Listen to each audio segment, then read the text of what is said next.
જય શ્રી કૃષ્ણ મિત્રો, નિત્ય સત્સંગમાં આપ સૌનું સ્વાગત છે। આજે આપણે સાંભળીશું એ વ્રત વ્રતની વિધિ, કથા તથા મહાત્મય। જો આ વિડીયો તમને પસંદ પડે તો લાઈક અને શેર કરી ચેનલને સબસ્ક્રાઇબ જરૂરથી કરજો। એ વ્રતનું વ્રત પતિના લાંબા આયુષ્ય માટે તથા સંતાનની રક્ષા માટે કરવામાં આવી છે।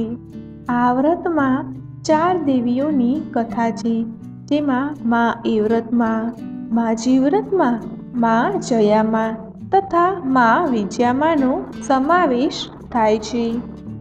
એવ્રતમાંનું વ્રત અષાઢ વદ 13થી શરૂ થઈ અમાસે પૂરું થાય છે તથા જીવ્રતમાંના વ્રતને દિવાસાનું વ્રત તરીકે પણ ઓળખવામાં આવે છે।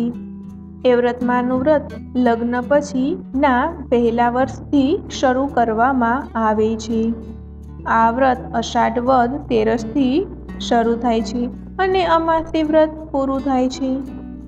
આ વ્રતમાં 2 દિવસ અને 1 રાતનું જાગરણ કરવામાં આવે છે।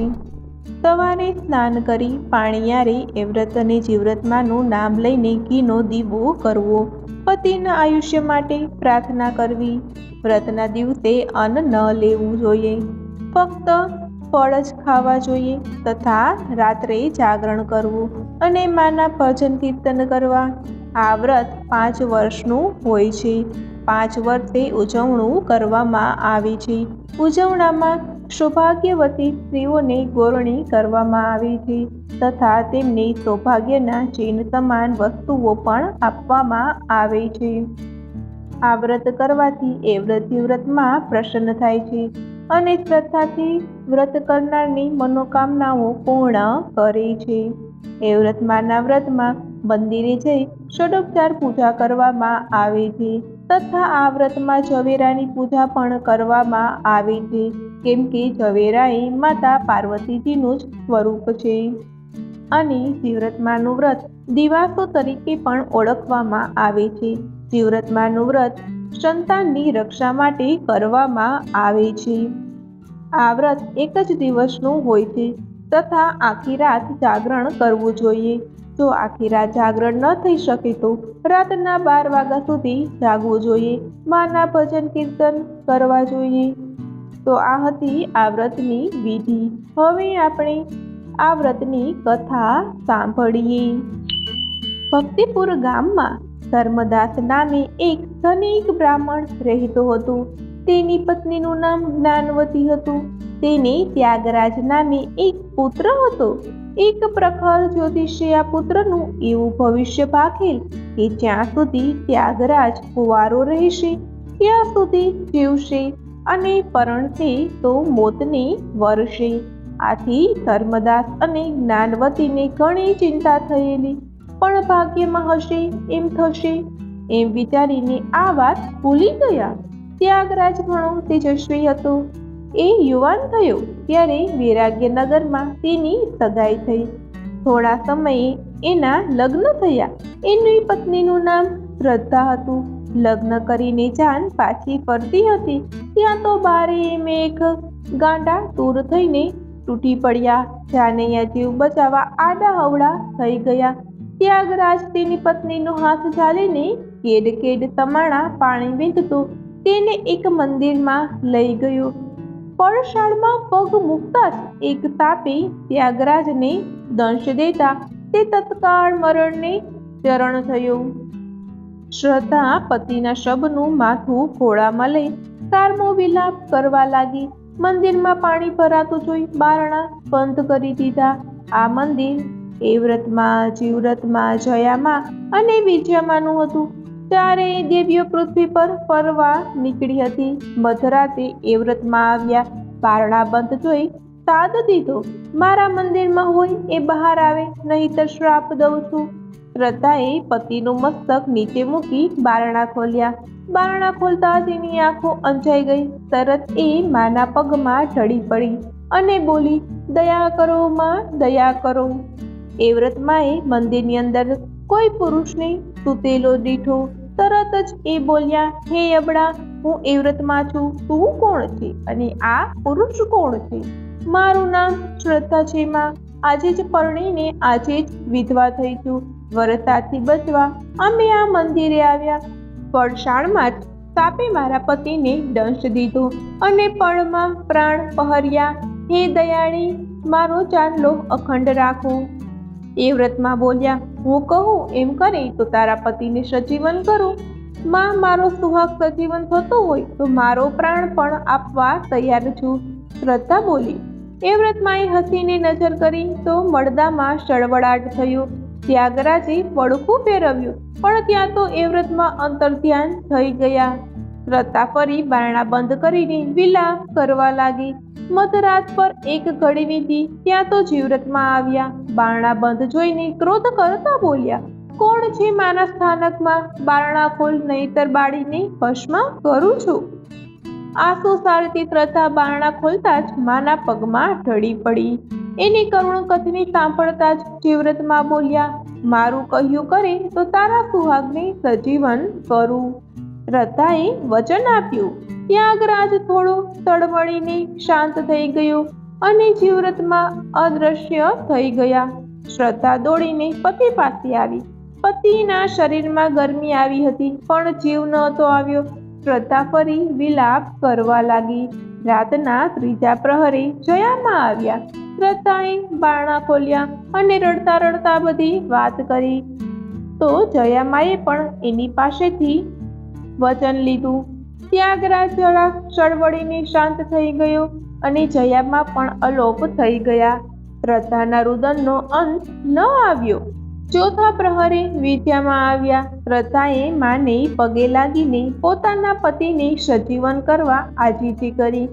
ત્યારે વિદ્યામાએ પ્રથમ વચન લીધું, પછી એના પતિ પર હાથ ફેરવ્યો. થોડી જ વારમાં ત્યાગરાજ આળસ મરડીને બેઠો થઈ ગયો. પતિ પત્ની માના ચરણમાં ઢળી પડ્યા. માં થોડી વારે અંતર્ધ્યાન થઈ ગયા. શ્રદ્ધાએ પોતાના પતિને ચારેય વચનની વાત કરી.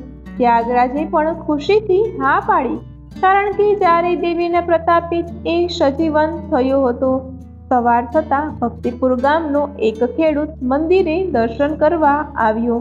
એણે ત્યાગરાજને જીવતો જોયો તો તરત જ ગામમાં ગયો અને તેના માતા પિતાને વાત કરી કે સર્પદંશથી મૃત્યુ પામેલો ત્યાગરાજ જીવતો છે.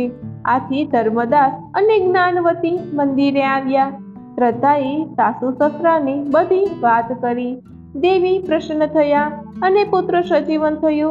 એ જાણી માતા પિતાના હર્ષનો પાર ન રહ્યો. વાજતે ગાજતે વહુ દીકરાને ઘેર લઈ ગયા. સમય જતાં શ્રદ્ધાને સારા દિવસો દેખાયા. 9મે માસે એણે એક પુત્રને જન્મ આપ્યો. ધર્મદાસ અને જ્ઞાનવતીએ સાકરના પડા વહેંચ્યા. હવે વાત એમ બની કે રાતના પ્રથમ પહરે એ વ્રતમાં શ્રદ્ધાના ખાટલા પાસે આવ્યા અને બોલ્યા, દીકરી, હું એ વ્રતમાં છું. તે મને વચન આપ્યું હતું. હું તારો પુત્ર લેવા આવી છું. શ્રદ્ધાએ બંને હાથ જોડીને માને વંદન કર્યા અને દીકરો આપી દીધો, કારણ કે એ વચને બંધાઈ હતી. સવાર પડતા જ્ઞાનવતીએ આવીને જોયું તો વહુના પડખામાં દીકરો ન મળે. એ તો ગભરાઈ ગઈ. શ્રદ્ધાએ સાચી વાત કહી પણ જ્ઞાનવતીના ગળે વાત ન ઉતરી. એણે તો રડી રડીને આખું ગામ ગજવી મૂક્યું અને બૂમો પાડવા લાગી કે મારી વહુ તો ડાકણ છે, મારા પોતરાને પરખી ગઈ, ઉપરથી દેવીનું બહાનું કાઢે છે. થોડા દિવસ વીત્યા. ત્યાં શ્રદ્ધાને ફરી દિવસ રહ્યા. પૂરામાં તે દીકરો જન્મ્યો. એ દીકરો જીવ્રતમાં લઈ ગયા. જ્ઞાનવતીએ વહુને ડાકણ ડાકણ કહી ફરી આખું ગામ ગજવ્યું અને નક્કી કર્યું કે હવે તો હું જ ચોકી કરીશ. સમય જતાં શ્રદ્ધાએ ત્રીજા દીકરાને જન્મ આપ્યો. જ્ઞાનવતી ખાટલા પાસે બેસીને ચોકી કરે છે. જયામાએ ધારણા મૂક્યા તો બધા જ ઊંઘી ગયા અને જયામાં દીકરાને લઈને અંતર્ધ્યાન થઈ ગયા. સવારે જાગીને જોવી તો દીકરો ન મળે. એ તો સંતાપ કરવા લાગી પણ કંઈ ન વળ્યું. ચોથી વાર જ્ઞાનવતીએ રાજાને ચોકી કરવા બોલાવ્યો. રાજા પણ આ વાતનો તાગ મેળવવા ઉઘાડી તલવારે ચોકી કરવા લાગ્યો. ચોથા પ્રહરી વિદ્યામાં આવ્યા. ધારણ મૂક્યું તો રાજા પણ ઊંઘી ગયો.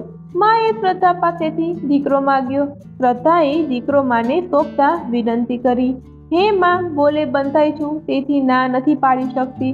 4 દીકરા દઈ દીધા, પણ સાસુનો ત્રાસ વેઠાતો નથી. આખું ગામ મને ચૂડેલને ડાકણ કહે છે.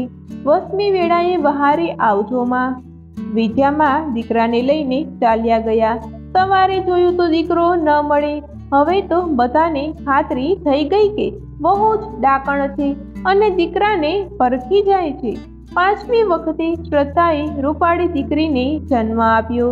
સવારે જ્ઞાનવતી જોઈએ છે તો દીકરી રમે છે. જ્ઞાનવતીને શાંતિ થઈ, પણ જ્યારે વહુએ ગોરાણી જમાડવાની વાત કરી ત્યારે જ્ઞાનવતીએ મોં મચોડ્યું. 1.25 મહિને શ્રદ્ધા સ્નાન કરીને હાથમાં પૂજન થાળ લઈ મંદિરે ગઈ. ચારેય માતાનું નામ લઈને 4 દીવા કર્યા અને વિનંતી કરી કે હે માતાઓ, મારી લાજ રાખવા ખાતર ગોરણીઓ થઈને મારે ઘેર ગમે તે સ્વરૂપે જમવા આવજો.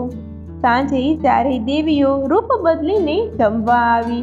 શ્રદ્ધા ભાવથી પીરસવા લાગી. એ જ વખતે ઘોડિયામાં દીકરી રડવા લાગી. તેથી દેવીઓ પૂછવા લાગી, બેટી, તારી દીકરી કેમ રડે છે?